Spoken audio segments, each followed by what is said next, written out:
Okay, so the Delta project, it's a project that sees 4 partners together.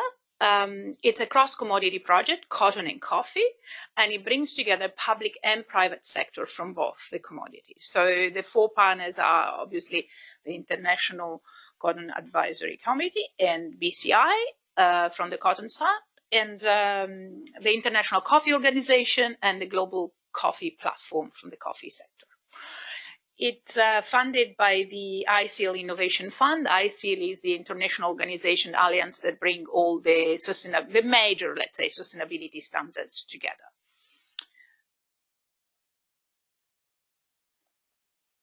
It's so I've said already the first 2 points. The main aim is to bridging the gap in measuring and reporting sustainability performance for the benefit of both ends of the value chain.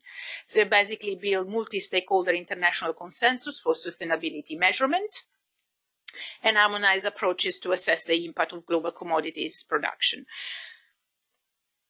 The idea is that the project will help basically fostering a common understanding of what is sustainability in cotton, what should be pursued, what sustainable cotton farming should look like. And so the first thing is really trying to build that consensus and common understanding, which is a significant first step. And then having agreed on what we need to look forward, what we need to change, then how do we measure these change? And as you can imagine, every systems and initiatives already have their own M&E system. So that's also quite an undertaking to trying to move towards something that is convergent. And it is in the interest of different actors in the value chain, obviously starting from the higher leg of the supply chain, in the interest of retailers, the market, consumers, to have more transparency, more robust information, but also almost as importantly, if not more importantly, being able to give these data back, share these data or the insights and the directions from the analysis of these data back to the farmer level, where the actual change happen, to be sure that we really improve changes at farm level. So basically the value proposition of a farmer is better decision making, improved services and access to finance. On the basis that the production is more sustainable. For companies and private sector, is standardized sustainability information to customers, simplify data collections, not only standardized, but more kind of robust and credible information to customers. For government and public sector, is really aligning the monitoring and reporting to the Sustainable Development Goals that today are the universal reference for sustainability. And so that the framework becomes a tool to support the government in reporting progress towards the SDG commitment that each government would have taken.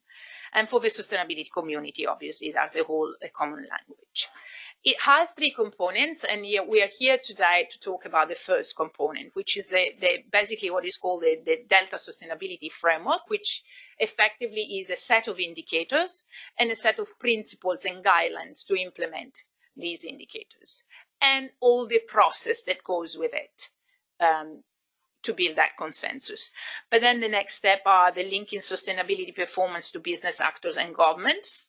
And the third is add value to producers, as we said, make sure that we have, for instance, farmer assessing incentives for crops that are grown with an environmentally sound approach, or even financing mechanisms. There is a lot of environmental and social governance that is getting embedded in financial mechanisms. And so being able to help the farmers to actually avail these comparative advantage that they would have if they grow more sustainably.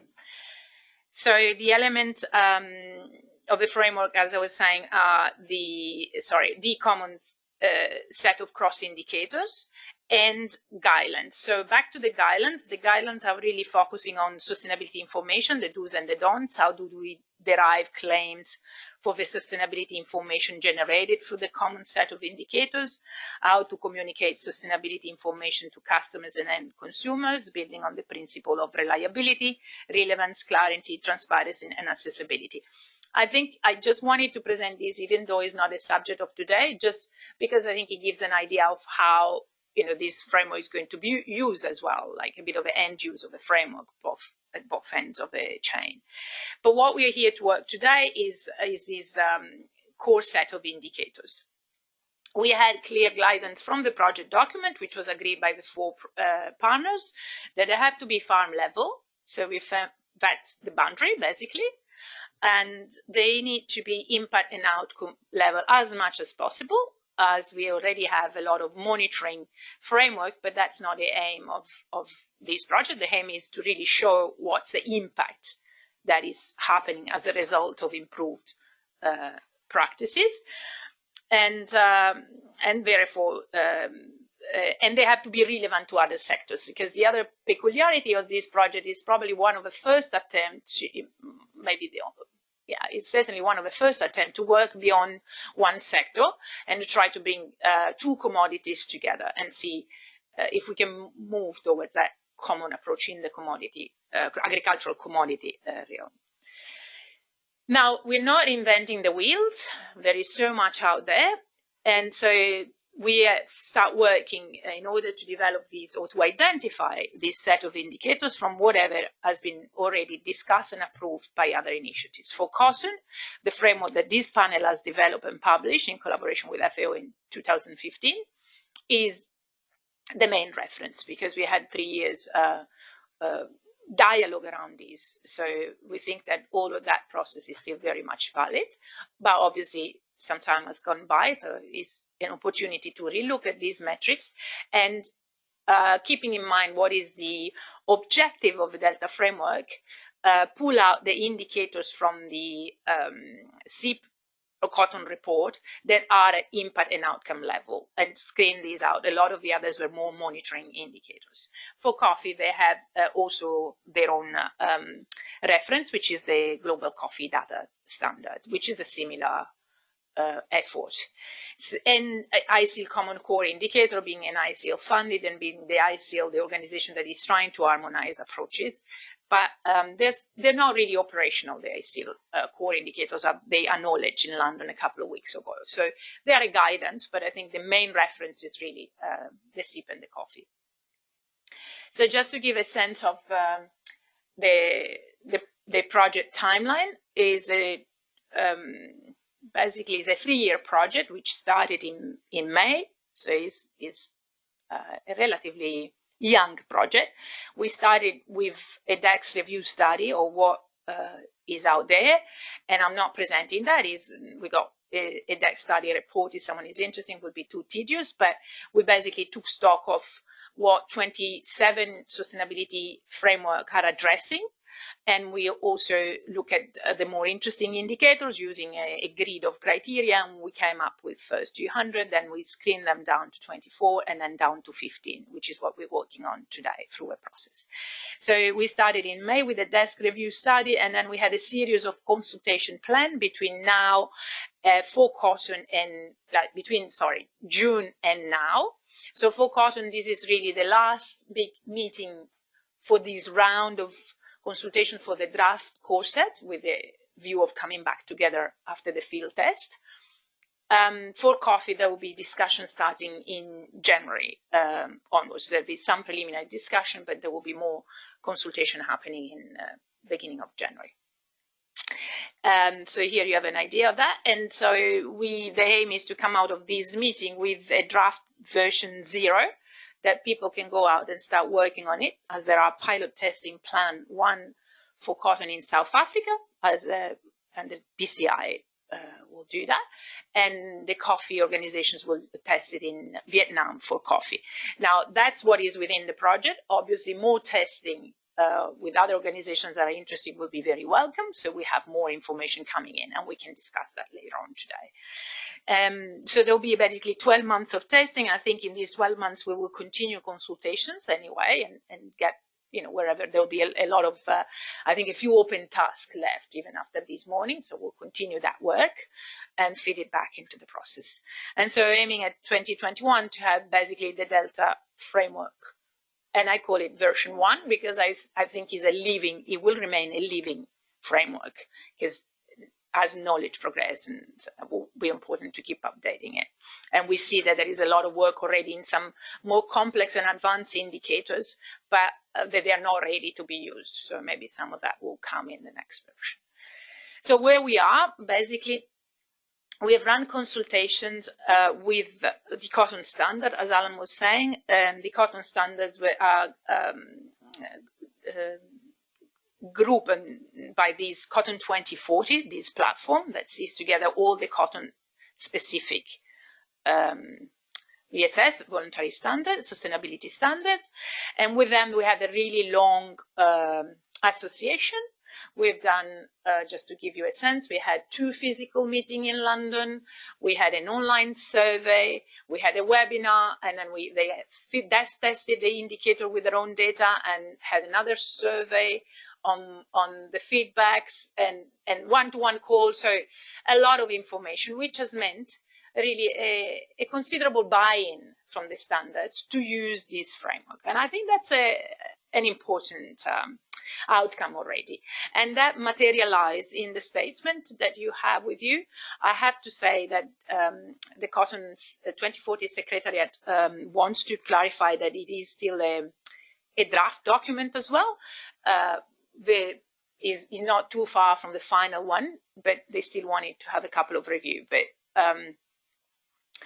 I'll present a few points of that statement, which I think are the important one later on. But I think we had that kind of insurance that standard will continue to work with us to use this framework. The public sector is primarily through the SIP panel, and sorry, this slide is probably not complete, but I've wanted to show that the SIP brings together expertise from the research world, from the national bodies, cotton bodies in some countries, and from the producers and from different type of cotton organizations. So I'm certainly need a few more logos in there to make it complete. So I apologize for the one that are missing. And I'll have that complete for my presentation on Tuesday. But I wanted just to give a sense of how the different type of stakeholders that are into the SIP panel. We've also started interacting with some of the UN groups, technical groups, for instance, for soil with the Global Soil Partnership to help out with the soil indicator, for child labor with the Clear Cotton, which is a ILO FAO project that is focused on child labor, and with the group that is the FAO group that is the repository of the SDG 24, sustainable, responsible production and consumption, because they have developed the SDG 24 indicator, which has 8 sub-indicators. And so we're working, like we want to also make sure that they kind of consider these indicators are compatible with what they do, so that we really fit into the SDG reporting straight away. As a result of a mapping of the initiatives, the first step in the project, the desk review study, we're taking stock of all the sustainability sub-areas that are currently covered. So we came up with 15 major areas and 38 sub-areas. This was a comprehensive mapping so that everybody could recognize themselves into what we're doing. And using these as a basis, the standards, the Cotton 2040 standards, we had a couple of interactions to derive sustainability goals for the cotton farming. So these are obviously at this stage goals that are the standards and the retailers in Cotton 2040 are comfortable with. They do not necessarily at this stage represent your view as well. So it would be good, I think, if a SIP panel also take a look at these goals and give us any feedback so that we keep building it and these kind of these goals become shared by both public and private sector. So I go through my presentation. I don't think it's the time to do that, but we might do it later. So back to the Cotton 2040, you have a long document. It's actually more about the process, but I think the 4 points that are in the document that are important to say is that they were very keen to ask the SIP panel to consider their summary feedback on the indicators. And as I've worked with them all along, I can tell you that there is no difference between what they're recommending and what we are discussing today, because we have been working together. So I think what they want here is a recognition of their significant input to get to this stage. of the indicators. And they're also committing or pre-committing to the use of that. They think they're cautious, as you can imagine. So there's the working. 3 years. 3 years they've been talking. Now they start writing. Let's see if we get into action. So the working group members hope to be in a position to make individual and collective commitment to report on the indicator framework in future. To facilitate this commitment, they will continue to work with us on fine-tuning and testing. And during early 2020, they hope to be in a position to develop implementation plans for further testing. I think it's not a hard commitment as yet, but is a soft commitment, let's say, that there will be some follow-up and some news to this. Okay, so basically I think I'll